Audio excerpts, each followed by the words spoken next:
good evening. Welcome to KTN Friday Briefing. Great to have your company tonight. Hope you're keeping warm. My name is Betty Kialo. It's great to be back here on Friday Briefing. Hope you've been well for the last 3 months. Well, tonight we have a great show lined up for you. As much as our guest anchors are not seated here, well, they're stuck in a bit of traffic, but they will be here. That is Size 8. Willie Paul will be joining me shortly. But also remember, we have the latest news updates coming out from across the country, including why you'll be paying lesser electricity bills. That is all that is coming up.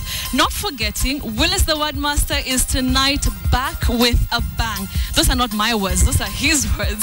He's going to be joining me shortly on KTN Friday Briefing for the Mind Your Language lesson. Quite a packed bulletin tonight. You do not want to switch channels. Let's first start with the highlights.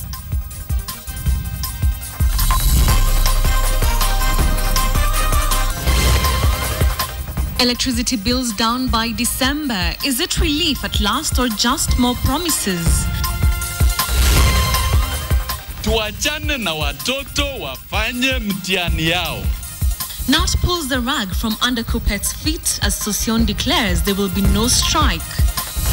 It does not give you grandfather rights to imagine that you can do everything outside the Constitution just because you are an interim official.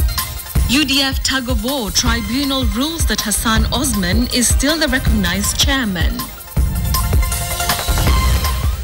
In a school between two counties, but disowned by both Kajiado and Machakos.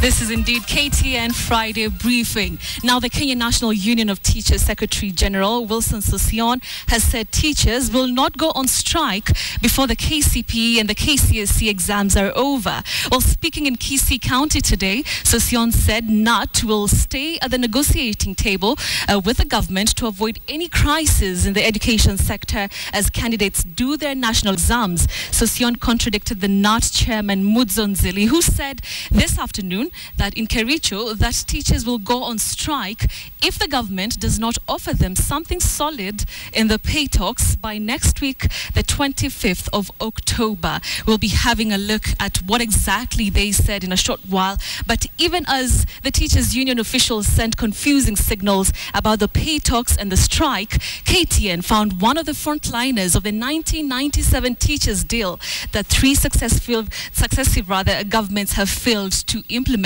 Here's Catherine Omwanto with the story. Livingston Chenga makes his way to his office. The retired teacher is now an education consultant in Bungoma town.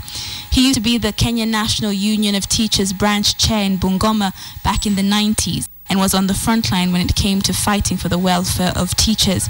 Baada ya kusukumana na serikali, tukihitaji kuwa walimu wapewe maslahi ya kazi mazuri na mshahara ambao unaweza kuwafanya waweze kufanya kazi kwa kujitolea zaidi.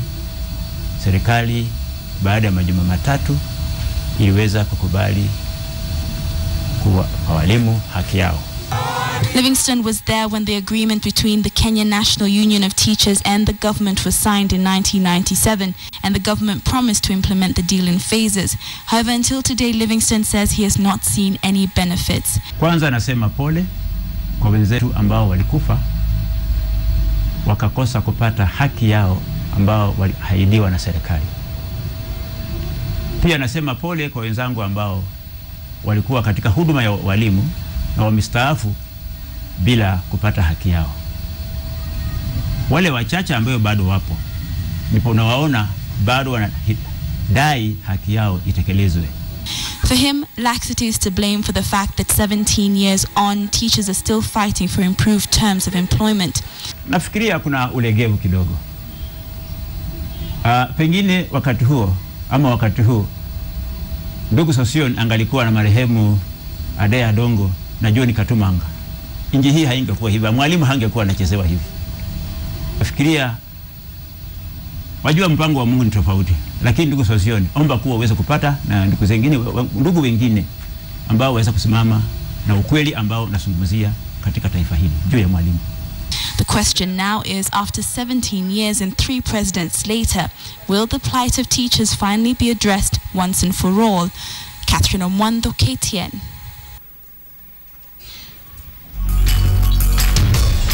The Big Q in association with Total Quartz. Well, that story there leads us to a big question tonight, and we're asking, do you support Sosion's call to have teachers wait until candidates for KCSE and KCP finish their exams before talking about anything to do with strikes? Well, that is our question tonight. The number is 22155. You can also tweet me at Betty Kialo or with a hashtag Friday Briefing, and we'll be sampling your views as we move along.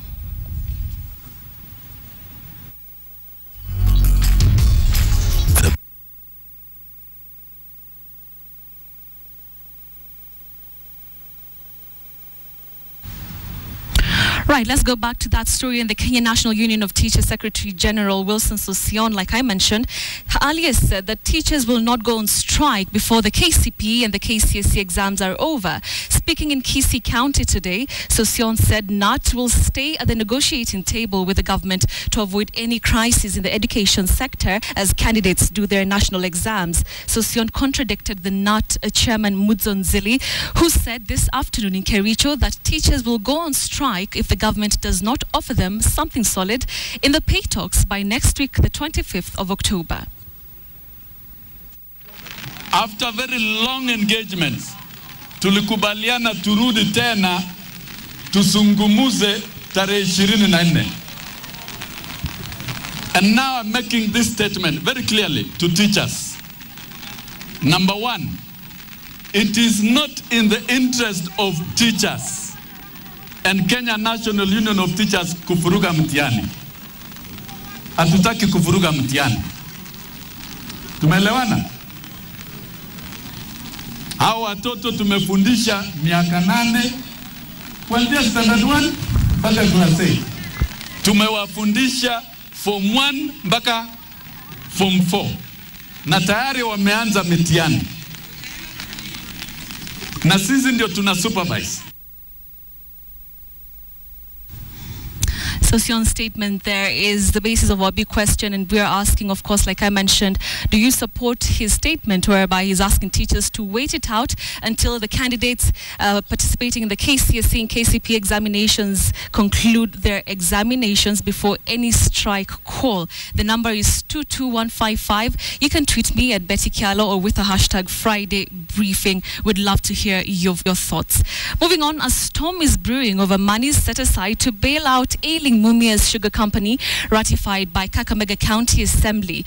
The 200 million shillings intended to settle farmers' arrears is the new bone of contention that has now seen farmers accusing the county government of playing games, even as the county government of Kakamega dismissed such claims. KTN's Francis Ontomwa examines the twists.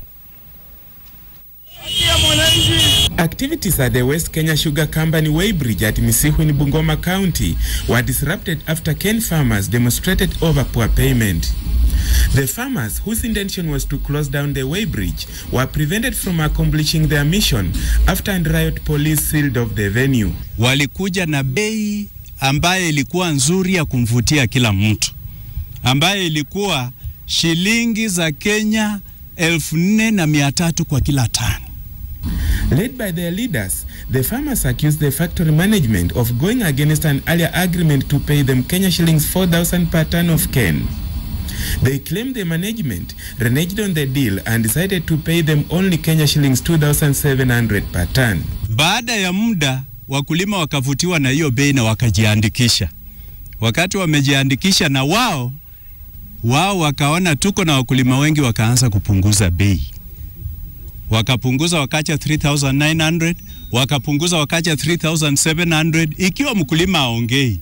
Wakacha 3,400, mwisho wameteremka mpaka wakacha 2,900. Maneno ya kuja hapa na kupambeleza na kutoa kitu kidogo tumekataa. Transport wasukishe chini kutoka kwa shilingi 754 mpaka 390. Officials from the company who arrived on time to resolve the dispute avoided talking to the media over the standoff.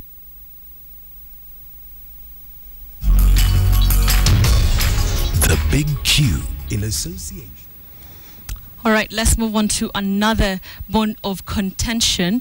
And Hassan Osman, that is going to come in a short while. And a storm is brewing, of course, over money set aside to bail out ailing Mumias Sugar company. We're sorry for that mistake there. Let's now move on to the story that I'm just trying to highlight here. And Hassan Osman will remain the UDF chairman, at least for now. The Disputes Resolution Tribunal has ruled that as it stands, Hassan Osman, whose ouster was engineered by the UDF party leader Musalia Mudavadi, will remain the recognized chair until the matter is fully determined. But as KTN Zubeida Kome reports, Mudavadi insists Hassan has no grand further rights to the UDF party. Request for a stay of. The tribunal was formed after disputes emerged among UDF members over a couple of issues, among them the party's leadership and a call for the cancellation of the delegates' meeting scheduled for the 24th of this month. Disputes that were filed by Hassan Osman, who together with others was removed by Mudavadi from the helm of the party on allegations of sabotaging the National Executive Committee. Also request for. According to the Political Parties Act, a member of a political party may only be expelled from that political party if he has infringed the constitution of the party or has acted in a manner contrary to the principles or rules of the party. But this will only happen after he has been afforded a fair opportunity to be heard. It is for this reason that the tribunal held a sitting to rule on the party's leadership structure. Osman was the chair. In its decision, the tribunal has ruled that Hassan Osman shall remain the chairman of UDF until the disputes are resolved completely. Sources have told KTN that when the disputes emerged, Hassan and Musalia Mudavadi tabled two separate lists at the office of the Registrar of Political Parties, each containing a list of officials. But today, the tribunal ruled that the status quo remains. According to the documents presented to the tribunal, Mudavadi and Jeremiah Kioni were not on the list of officials of UDF. It does not give you grandfather rights to imagine that you can do everything outside the constitution just because you are an interim official. The tribunal is also expected to make another ruling on Tuesday next week on whether the delegates' meeting will continue as planned. Speaking to KTN on phone, Osman lauded the tribunal for its ruling, saying that he alone can call the shots in UDF for now. If you do not want your party to grow, if you do not want to expand your party, who are you working for? Whose interests are they serving? There have also been wrangles between Hassan, those allied to him, and Mudavadi over the proposal by some NEC members to amend the party's constitution for it to be in tandem with the national constitution, and the proposal to rebrand the party by changing its name to Amani National Congress ANC. We are likely to see more people not being kicked out of UDF, but maybe being voted out of the positions of that they may hold. Because as the party organs become more active, culminating in an election, we are likely to see a lot of new blood. Will this ship conquer the raging storm? The ship will not sink. Zubeida Kome, KTN Friday Briefing. Now, storm is brewing over money set aside to bail out ailing Mumias Sugar Company, ratified by Kakamega County Assembly. The 200 million shillings intended to settle farmers' arrears is the new bone of contention that has now seen farmers accusing the county government of playing games, even as the county government of Kakamega dismissed such claims. KTN's Francis Ontomwa examines this twist.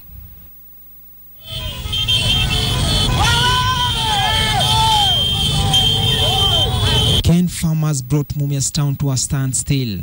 They were seeking answers on where a sum of 200 million shillings set aside by the county government of Kakamega to pay their debts went. A move to bail out ailing Mumia Sugar Company prompted the Kakamega County Assembly to ratify a bill in May, one that will allow the county government to set aside a revolving fund of 200 million shillings to take care of farmers' arrears. Money that some contracted farmers now say has never reached their pockets. Pesa hazikuingia kampuni zikapewa mtu kwanza kulipa. Bado tunashuku hizo pesa hata kama county ilitoa. Hata kama county ilitoa, haikuwa na nia nzuri ya kutopatia kampuni hiyo pesa. Ikapeana kwa mtu. Haikuwa na nia nzuri. Nimekata miwa yangu Sasa ni mwaka mmoja na miezi miwili na sijalipwa pesa yoyote. The 200 million shillings was deposited in a private bank account belonging to Mumias Distributors Limited. How the county government arrived at using the company and not dealing with the sugar miller directly is something that has baffled the cane farmers. They're also questioning the manner the money has since been distributed. Off camera, Kakamega County Deputy Governor Professor Philip Kutima has however explained that this was occasioned by the fact that Mumia's company was in heavy debts. Bidding though escaped the process, and this has caused some serious concerns.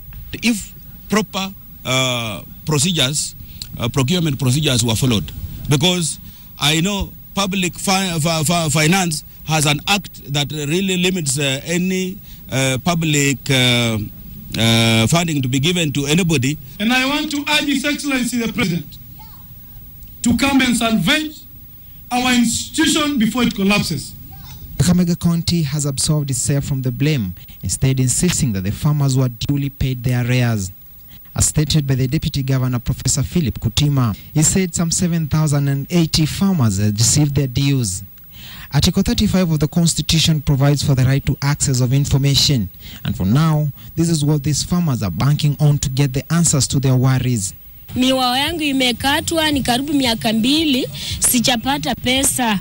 For ages, the sugar sector has been the backbone of the Western economy, but this latest saga may serve to dampen the spirit of the main stakeholders, the farmers. Francis Ontomwa, KTN, Navaholo. Let's now cross over live to Nakuru County, where Jeff Koinange is holding interesting and fiery conversations there with the residents and their leaders on Sikika Sasa. Let's take a look and listen in at what exactly they're talking about. So, Governor, you said there's going to be street lighting. Yes, they are there in most areas. And the program will be completed by next year, June. Every corner, every inch of this municipality will be lit. And I think the presence of all these people here is an indication they have no problem and they are not afraid to go to their estates. Absolutely. This evening. And after all carrier today being commissioned, those rates will go down eventually. Right, and the cost will go down, which means we can even in the shops, business premises, people can leave their light on without much bill. Governor, just to let you and this audience know, we are actually live on KTN Prime News at 9 o'clock. Betty Charlo, good to see you. Welcome back from maternity leave. Congratulations. We are at the Old Town Hall in Nakuru Town, Nakuru County, the bedrock, the heart of the Rift Valley, old Rift Valley province, and now the biggest, most cosmopolitan town in the region. People asking the elected leaders questions. They're holding them accountable. We're happy to have the governor of the county of Kiambu here, Kinudhi Mbogwa. He's scheduled to be on another... no, I'm sorry, what did I say? Did I say Kiambu? Yes. I meant Nakuru. Must be the high-fiving. Governor of Nakuru County, Kinudhi Mbogwa, thanks for coming. I know you're supposed to be on another program. A funny one, you know, funny people. You can go there later. And then we have MCA, Irene Jerry Paul, and also conflict resolution expert, Dr. Apollos Machira. There's a question from the young man in the back, sir. You go ahead real quick. Ask it quick. Thank you so much, Jeff. My name is Josephat Lubungu. Thank you so much, the panelists, and especially the governor. Get to your point, please. In fact, we are waiting for you. Now, my question is the issue of unemployment. I want to emphasize on that. Recently, we saw one of the leading companies in this county being closed. Now, on that process, there are so many youths and the people of the county, so many of them who lost their jobs. Now, if this trend will continue like this, the closure of the companies that most of the youths are depending on, what is the governor himself or the panelist doing? Okay, we get your point. Governor, real quick. Thank you very much. We are all very sad about the closure of the Eveready factory. Very sad about it. But what you lose around the corner, you'll gain it at the roundabout.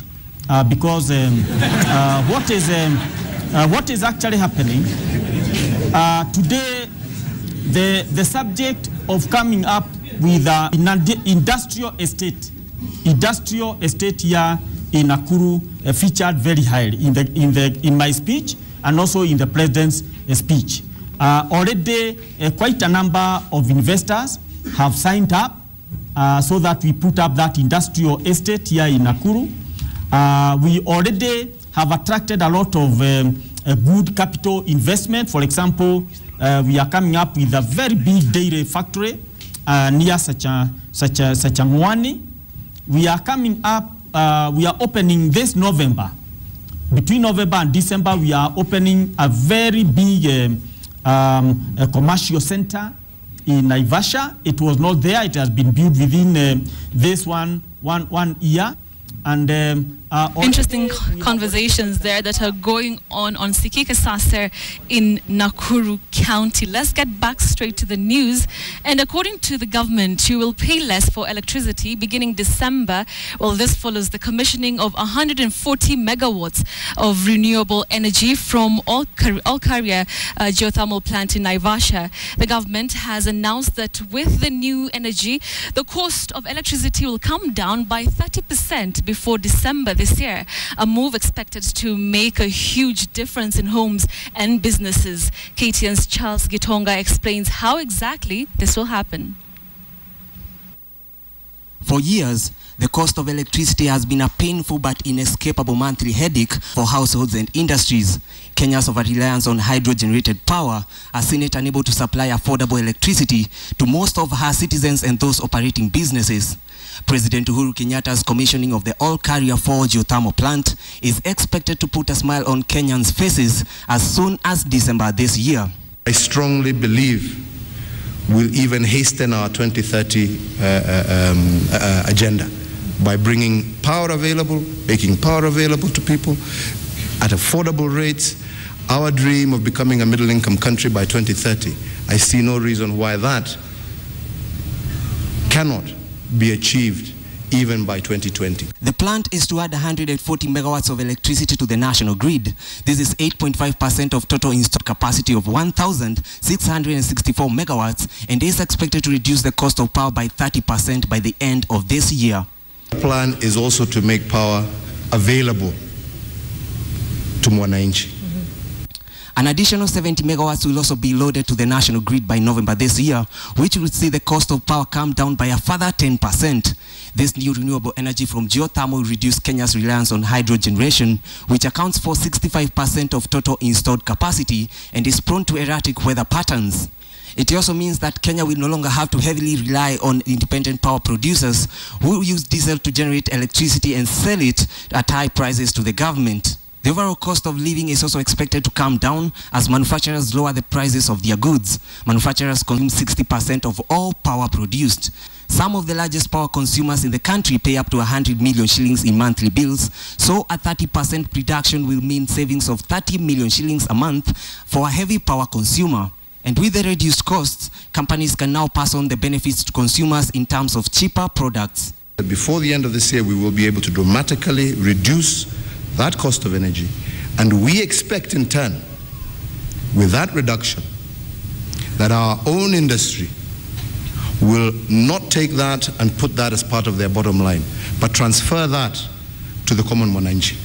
To achieve its ambitious plan of additional 5,000 megawatts of power by 2017, the government promises another 61 megawatts expected from Kinangop Wind Park, 300 megawatts from Lake Turkana Wind Power Project, 400 megawatts from Ethiopia, 900 megawatts from a liquefied natural gas power plant to be set up in Mombasa, another 900 megawatts from a coal-fired plant in Kitui, and an expected 1,200 megawatts to be generated from Menengai.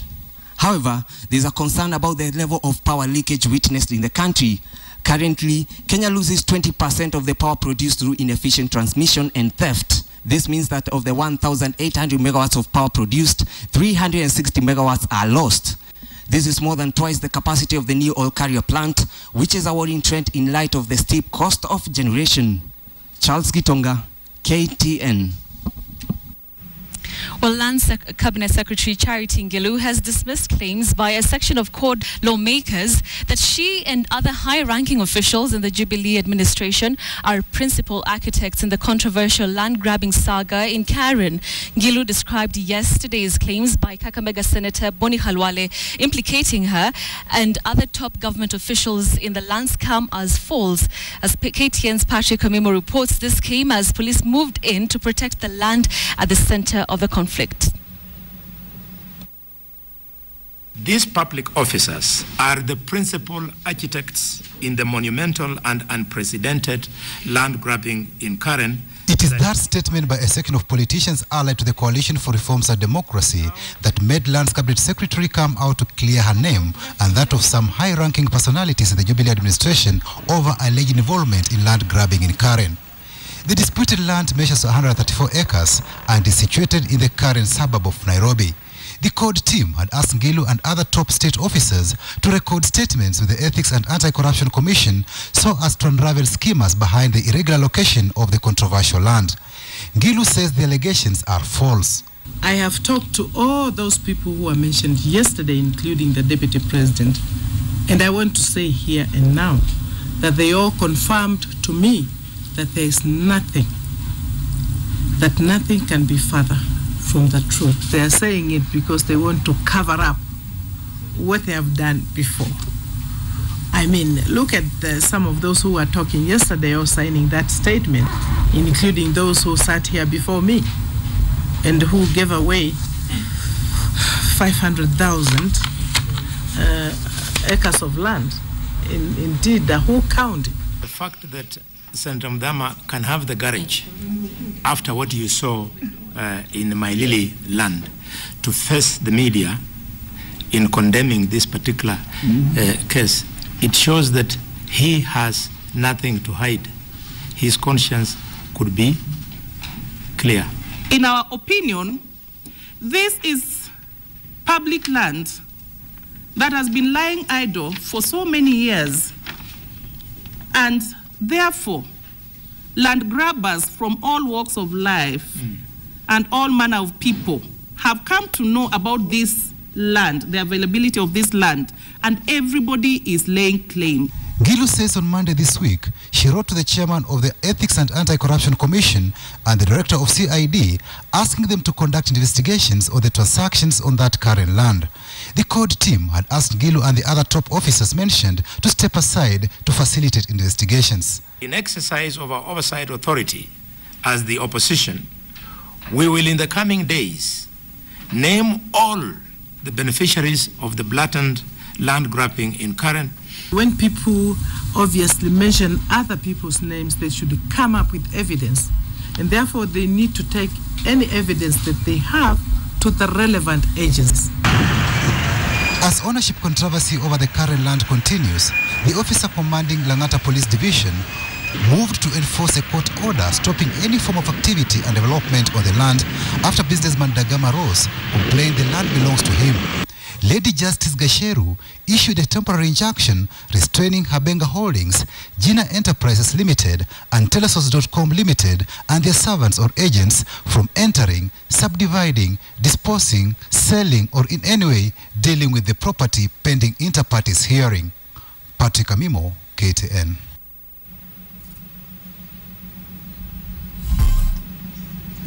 Well, news just in is that the Ethics and Anti-Corruption Commission has denied claims that CORD has handed to them any documents regarding the Karen land saga. The anti-graft agency has now asked CORD to come forward with the information they have on the Karen land at the center of the controversy so as to facilitate investigations.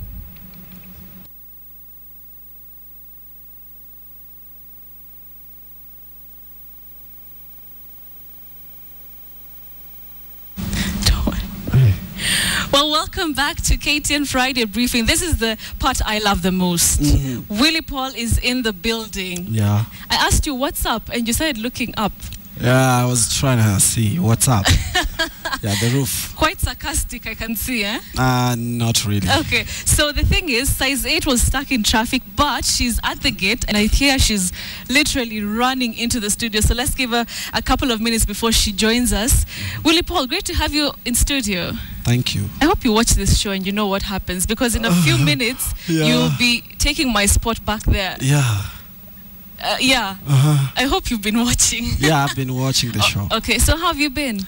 I've been good, and you? I'm great. Nice. I just came back, and it's great to be here. You just came back from where? From somewhere. Hey, I'm the one supposed to be interviewing you. Oh, okay. So, how have you been? Music-wise? Music-wise, perfect. From Tam Tam, what else? Hey, from Tam Tam. What else do you have in store for us? I have a lot in store. Yeah, I'm just waiting for the right time, for the right time to release them. Yeah. How did Tam Tam perform? Of course, it's a good song, I can say, from my part. Yeah. But generally, how has the feedback been? Wow, the feedback, impressive. We, Size 8 and I, are thankful, Sana, to the Most High God and to our fans. Yeah. Tell me, what is that song all about? Because I actually love it, and I sing it but don't ask me to sing it here. Okay. But then, I mean, what is the song all about? Because you see, you're a gospel artist. Size 8 is a gospel artist. But when you listen to it, you're waiting to hear something like, Mungu, something, Asante. But I mean, what is it about? Tam Tam is a song about love. There's this one time. Yeah, tell me about it. Okay. I was looking for somebody, but unfortunately, haiku happen. Yeah. So what happened? Haiku happen. I mean, there's so many women out there. Yeah, there are so many women out there, but not all of them are. You know what I mean. Yes. So I looked for Size 8, and Size 8, Size 8 is married. Yes, she is. So I was asking Size 8 for an advice, because Size 8, you're married. How did you do this? How did it happen? DJ Mo, yeah. So I was like, DJ Mo umemupa ni wake namba 8, and I was like, na mimi wili, you see, wangu nani? Yes. Yeah. So it's like a search for love. Yeah. And up until now, umepata mtu ama tuweke sahi out there for ladies to send in there. CVs, right now nachukua CVs kwanza, napitia CV ya mtu niangalie, Yeah. I'll be asking you what kind of a person you are, because I don't know, maybe women will shida. There's so many, I think, very beautiful Kenyan ladies out there. Yeah. But maybe women will shida. So you've not gotten the right. No, the thing is, actually, for me, it's very difficult to find somebody, a girl that will love me for me. I'm Wilson. Yes. But most girls, they love Willie Paul. Yes. Which is, very sad. Yeah. No, it's not very sad. I mean, I'm a fan. Yeah, you're a fan, but you know what I mean, right? Yeah. Okay, so you want someone who's going to love you for who you are, no popularity, not the musician. Yeah. Someone who, but then it's gonna be hard for you, especially because we know you. Okay, but so it's gonna take some time. So I mean, the song also has, as much as it has done so well in the charts and everything, and it's playing everywhere, it also has its own controversies. Apparently the lyrics are not yours. Is that true? They belong to Elijah. Who's that? Someone I've been reading, and I hear that they do not belong to you. Okay. My music, the kind of music I do. If you're a fan, then you know how I write my music. Yeah, so there's no way somebody is just gonna come from nowhere and claim that I stole a song. Yes. That guy Elijah. Yes. Forgive me for saying this, but I think he's just a distraction. Yeah, Mungu njia Mungu kienda sawa. Yes. Shetani ujaribu sana kuharibu. Yeah, that is what I can say. But venye najua, I'm blessed beyond, ile venye tu mimi najua niko blessed sana na Mungu. Yes. Yeah, na ali-install kipaji sana ndani yangu. and I've been using it the right way. The right way. So this guy ni mtu tu anatafuta fame, anataka tu watu wamjue. Okay. Yeah. I wish he was here to have, at least a fair chance for him to explain. Maybe we don't know. But for now, I'll take your word on it. You should take my word, because ni ukweli ina hurt sana. Me, I sat down na mind yangu. Nikaandika tu, yani venye tu mi uandika, niliomba Mungu akanipatia idea. Then somebody comes from nowhere. Yeah. And says it's his. Yeah, that's very wrong. Okay. Unajua. Okay. And another thing. Yes. Aliclaim alitupeleka kotini. Have you received any summons? No, but anaambia watu nililetewa barua. Okay. No. Okay. All right. So I'll take your word for now. Yeah, okay. All right. Now, okay, apart from that, I mean, there are other things that reading about, especially on social media, so many things that come up when you type in Willie Paul. So many things, so many good things, and also some very questionable things come in. One of the things is that people say, no, Willie Paul, he's not in for passion of for Christ and everything. He's there because fame and everything. How do you respond to such critics who say that Willie Paul anatudanganya yeye ameokoka lakini? Okay. I don't respond. Oh, you don't respond? Yeah. For me, I believe Mungu ana respond. Yeah. Another thing, you see all the negative publicity. Yes. I believe if ningekuwa nafanya hizo stuff, Mungu angenifikisha kule nimefika. Okay. Naelekea hivi, naenda tu venye naenda cause ni Mungu ananipeleka, unajua? Yeah. Angekuwa asha point mtu mwingine, tuko wengi, point mtu mwingine amaliza hiyo job. But kuna kazi ya Mungu sijamaliza, so lazima nimalize. Na those people that they think that I'm kuleniko because of maybe it's by mistake, then they're wrong. That's your message to them. Deeply sorry. Yeah. Okay.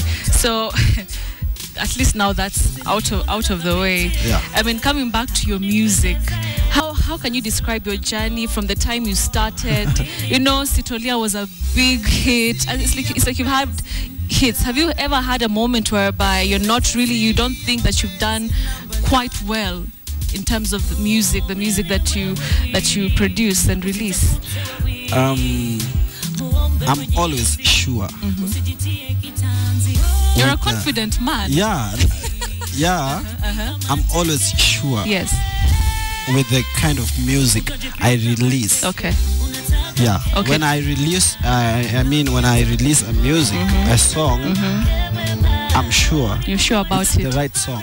And do you think that you as a person have been a positive influence to young people who literally adore you, who think, wow, Willie Paul is the man to watch, is my mentor, is my, my role model? Do you think you've lived up to that stature and responsibility? Yes, I think I have. Apart from the, the media and all that, I think I have. I have tried my best. Yeah, because I get inbox, Yes. a lot of inbox. Yeah. From young people. Yeah. Asking questions. Questions. They're like, you're my mentor. Yes. I want to meet you. And do you respond? Because it's a responsibility God has given you. Zinakujanga mob, but I respond to zile naeza. Okay. Yeah. Okay. I'll take your word on that, but I'll challenge you to respond to more and more. All right, so Willie Paul, come just walk with me. Okay. Just walk with me, and this is where we do it. One day invite me to your stage. Okay. This was supposed to be size 8 seat, but obviously she's not here, so you can have the seat there. Okay. Feel comfortable. I am. You're comfortable now? Thank you. All right, so you'll introduce yourself. So I'm sure you watch news. Yeah. You don't watch news? I do. Yeah. So this is your camera. No, not that one. This one in front of you. Okay. Camera 2 is your camera. Introduce yourself with, be suave about it. Okay. But don't make fun of us because now you're in our territory. Okay. Introduce the story and do it to your best. I first introduce myself, yeah? That's exactly what I my name's Willie Paul Msafi. The parents, pupils, and teachers of our school located in the border of Machakos and Kajiado counties are crying foul, saying none of the county governments want to support the school.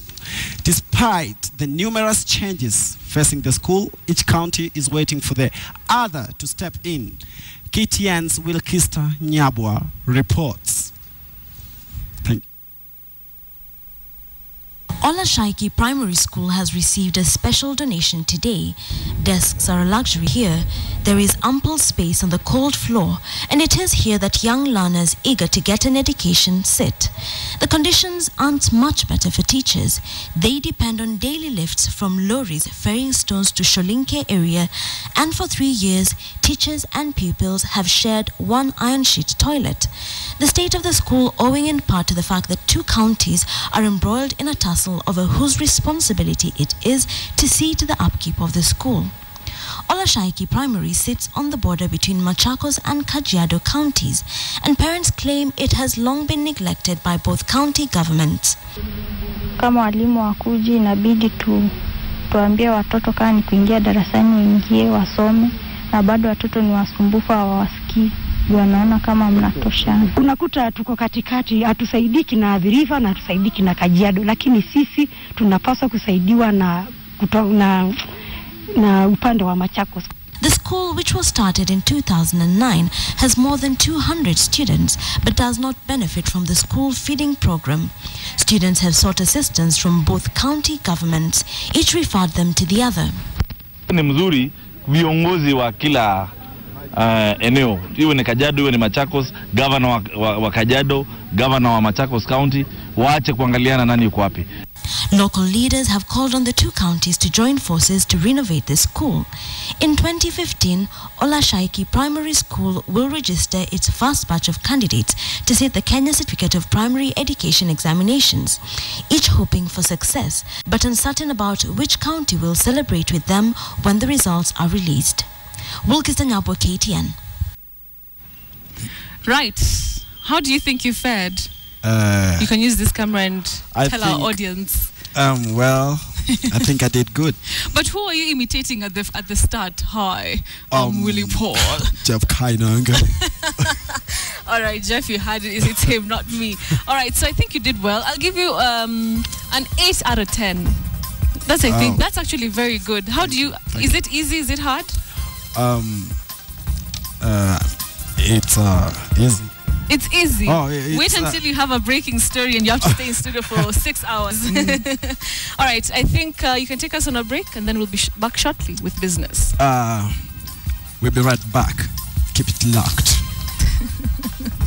Africa, 2 of the country's biggest manufacturers announced that they were shutting down their machines, closing down their factories and shifting their bases from Kenya to Egypt. And in one fell swoop, 400 Kenyans who had been directly employed by these factories and thousands more who depended on the farms were rendered jobless. But why did they leave? Both Cadbury's and Eveready said the decision was informed by the need to reduce costs and increase efficiency. We will no longer continue manufacturing the day battery in Nakuru effective 1st of October. We have relocated our manufacturing facilities to Egypt. Basically, this is a strategy, a global strategy, where we are looking at leveraging scale, where we can get the highest efficiencies. Kenya is besieged by high power, labor, and transport costs, in addition to the extra expense of insecurity. This has seen the country ranked among the most expensive places to do business in, and given countries such as Ethiopia and Egypt a leg up in terms of attracting investors. Areas we need to work on, and that is security, which has hit our economy very badly of late. We need to work on the infrastructure. We need to work on the cost of electricity.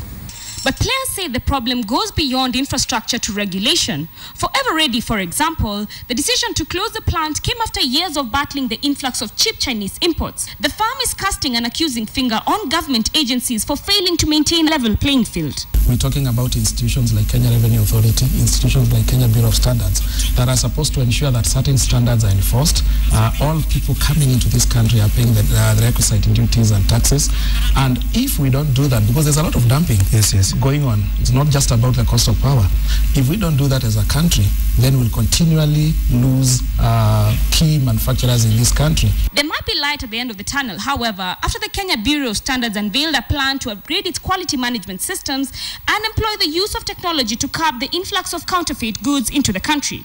The Kenya Revenue Authority is also rolling out its re-engineered iTax system to make it both easier and more convenient for taxpayers to pay their taxes. In the meantime, analysts want the government to create an enabling environment to encourage investment in the manufacturing sector and boost the growth of homegrown farms so as to realize its goal of becoming an industrialized nation by 2030. One, protect the existing industries, talk to them, find out why they are moving out of this country, see how you can help them. Adelaide Changole, KTN Business. The dreams for 3 East African states to join the leagues of leading oil exporting countries in the world is well on course. Kenya, Uganda and Rwanda are in the final stages of selecting the consultant that will oversee the construction of a pipeline to link the 3 countries to the upcoming Lamu port for export. The 1,300-kilometer oil pipeline is expected to provide the region with a unique opportunity to cement its path towards sustainable economic growth. East Africa has become increasingly attractive to international oil firms after oil finds in Kenya and Uganda and discoveries of gas in Tanzania and Mozambique. Announced it had found an additional 43 meters of potential oil pay in its Ngamia 1 well in. Now, Chinese motor vehicle manufacturer JMC has introduced its latest double-cabin pickup model into Kenya as it seeks to capture the growing need for light transport vehicles in the country. JMC will sell the pickup known as the N350 Vigus under the leadership of Stantec Motors, a move that is expected to